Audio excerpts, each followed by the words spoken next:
Bonjour, bien-aimés en Christ, je vous salue dans le nom précieux de notre Seigneur Jésus-Christ de Nazareth. Je vous remercie aussi de suivre cette chaîne qui a pour le but de prêcher la bonne nouvelle, de donner les conseils spirituels et des prières spirituelles. Aujourd'hui, nous allons parler d'un thème qui est, je cite, « Dieu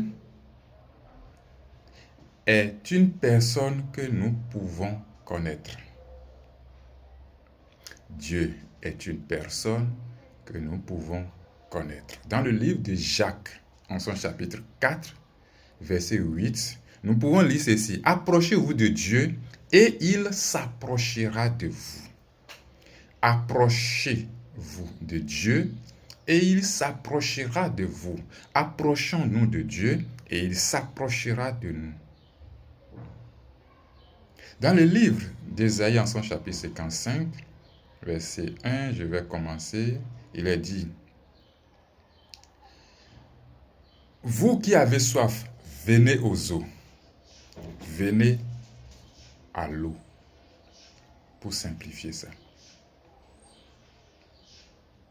Dieu nous dit que nous qui avons soif, nous devons venir aux eaux. C'est lui qui est l'eau. Il a même dit, venez acheter sans argent. Pourquoi nous allons dépenser de l'argent ailleurs? C'est-à-dire dans le monde, chez les féticheurs, les marabouts, voilà.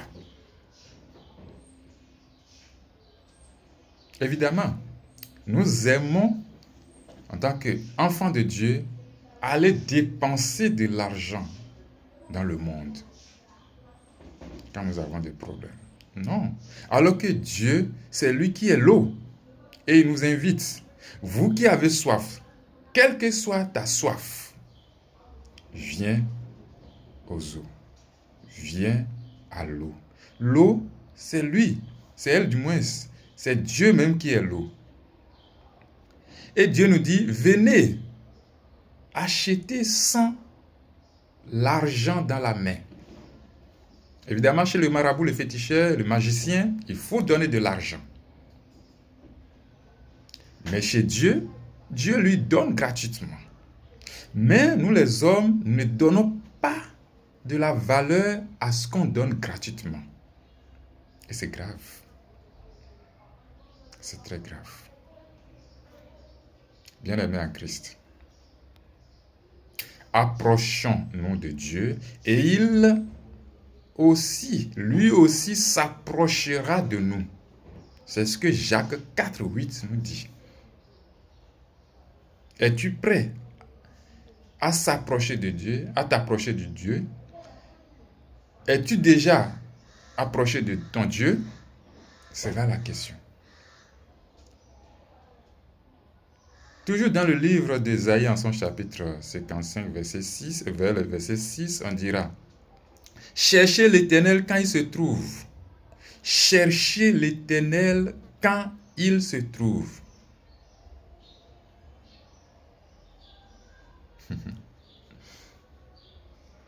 Cherchez l'Éternel quand il se trouve.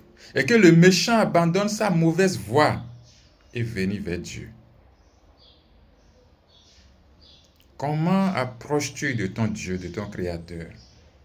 C'est là la question.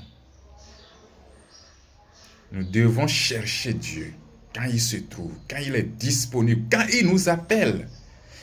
Naturellement, Dieu nous donne des rendez-vous et c'est lui qui nous attend. Au lieu que nous venions à l'heure, au culte, pour l'attendre, c'est lui plutôt Dieu qui nous attend. C'est-à-dire qu'on voit les anges qui sont déjà prêts pour le culte et pourtant les adorateurs ne sont pas encore prêts. Quelques personnes sont prêtes. Pourquoi ça? En se faisant ainsi, c'est-à-dire en manifestant ces comportements, nous ne cherchons pas à nous approcher de Dieu. Et comment est-ce que nous voulons que Dieu aussi s'approche de nous? Qui cherche, trouve. 7,7, Matthieu 7,7 me dit, demandez, l'on vous donnera. Frappez, l'on vous ouvrira. Cherchez, vous trouverez. Quand tu ne cherches pas le Seigneur, comment est-ce que tu vas trouver le Seigneur? Quand tu ne frappes pas la porte, comment est-ce que l'on va t'ouvrir? Quand tu ne demandes pas, comment est-ce que tu recevras? Oui, il faut demander. Il faut chercher Dieu par tous les moyens et le déranger si possible. En faisant cela, nous cherchons ainsi à s'approcher de Dieu. Et lui aussi, il va chercher à s'approcher de nous. Et il y aura un lien, je veux dire, un lien entre nous. Dès qu'il y a un lien établi d'une manière solide entre nous, nous sommes bénis. Nous serons sous sa grâce. Si je repars dans le livre d'Ésaïe en son chapitre 55, verset 1, où on dit, venez, vous tous qui avez soif, venez à l'eau, ou bien venez aux eaux. Tu as soif de telle chose. C'est l'eau qui va te donner la satisfaction. Peut-être que tu as soif de la guérison. Il va falloir boire l'eau. Il va falloir chercher Dieu. C'est Dieu qui va te guérir. Tu as soif de la concession de bébé. C'est Dieu qui peut te donner ça. Tu as soif du voyage. C'est Dieu qui va te donner. Tu as soif du mariage. C'est Dieu qui va te donner. Tu as soif du travail. C'est Dieu qui va te donner. Mais si tu ne t'approches pas de Dieu, tu ne cherches pas Dieu lorsqu'il est disponible, lorsqu'il se trouve, comment veux-tu? Est-ce que nous ne pouvons pas dire que Dieu va nous poursuivre pour nous donner la bénédiction? C'est nous qui devons poursuivre Jésus-Christ pour que lui, il nous remette la bénédiction. Vous voyez la femme là, qui a l'écoulement pendant des années, qui a cherché Jésus-Christ et elle a trouvé le jour là.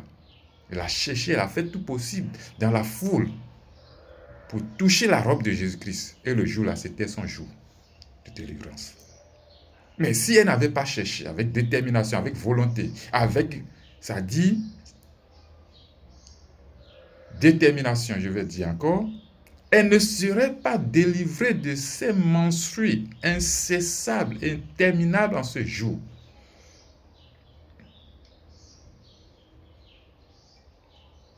Si nous poursuivons, dans le livre de Psaume, en son chapitre 145, verset 18, nous lirons ceci aussi. L'Éternel est près de ceux qui l'invoquent.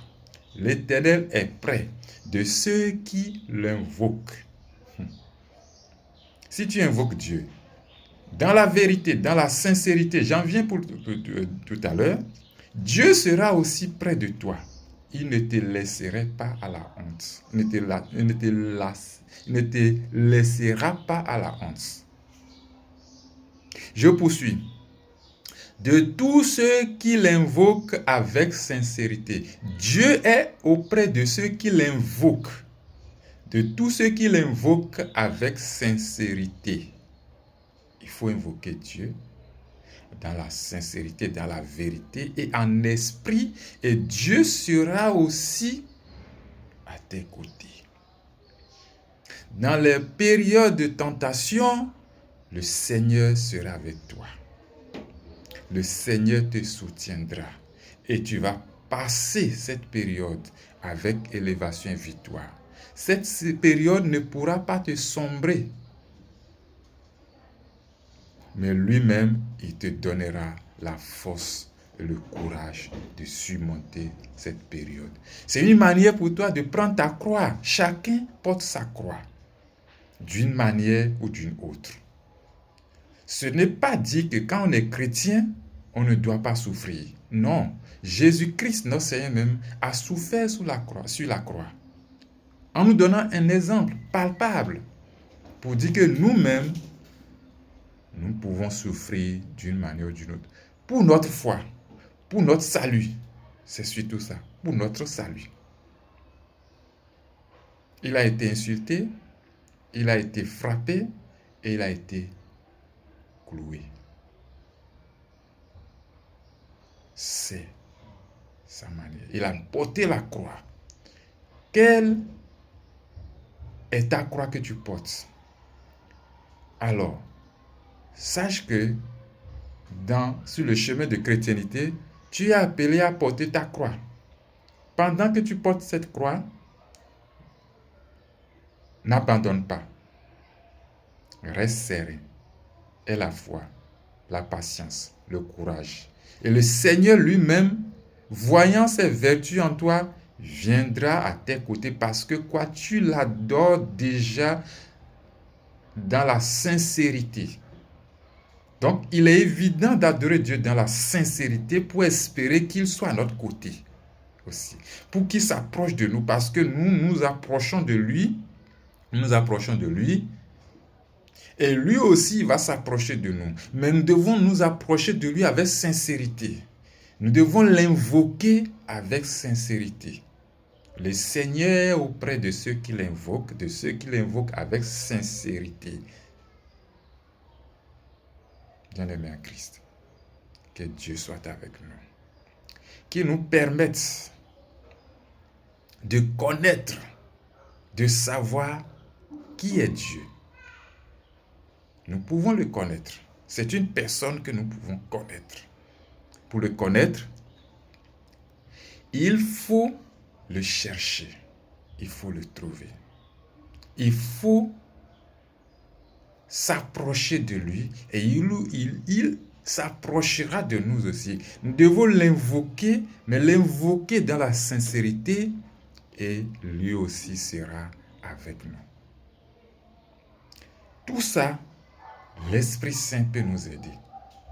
C'est pour cela qu'il est impératif pour nous de chercher au premier abord le Saint-Esprit de Dieu. Le Saint-Esprit, l'Esprit de Dieu est important. Que Dieu nous bénisse. Je vous remercie une fois encore d'avoir suivi cette vidéo. Le Seigneur ne nous abandonnera pas sur son chemin de chrétienté. Il nous soutiendra. Mais il faut notre détermination, notre volonté, notre foi. Au nom de son Fils Jésus-Christ. Amen.